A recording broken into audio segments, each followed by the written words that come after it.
سلامونه په دې هیله چې ټول به روغ او جوړ واوسئ. که تر اوسه مو پښتو آل نیوز چینل نه وي سبسکرایب کړی نو همدا اوس یې سبسکرایب کړئ او د نوي او تازه پیښو نه ځان باخبر کړئ. د حکمتیار د نننۍ ورځ څرګندونو د ارګ او کورنیو چارو وزارت غبرګونونه راوپارول. د حزب اسلامي مشر د پاکستان له سفر نه تر راګرځېدو وروسته نن په یو خبري کنفرانس کې د خپل دغه سفر په هکله خبریالانو ته معلومات ورکړ. نوموړی ویلي چې له پاکستان لوري سره پر افغان سوله غږېدلې او هغوی په دې برخه کې د صادقانه همکاري ډاډ ورکړي.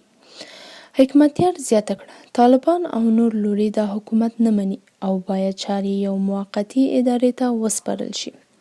خو د حکمتیار دې څرګندونو ته د ارګ ویان صدیق صدیقي په بیړه غبرګون وښوده. ویل ښه ده چې دلته د بیان ازادي شته. دغه صاحب په تیرو 4 لسیزو کې له دې څرګندونو او له نظام سره له مخالفت پرته بل هیڅ پیغام نه دی راوړی. خلک د دې د خبرو په هکله بې تفاوته دي.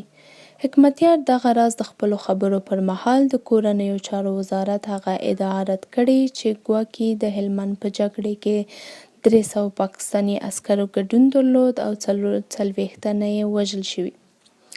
حکمتیار وویل که په دې برخه کې څوک اسناد یا تصاویر لري را دې وړي چې موږ هم پرې خبر شو.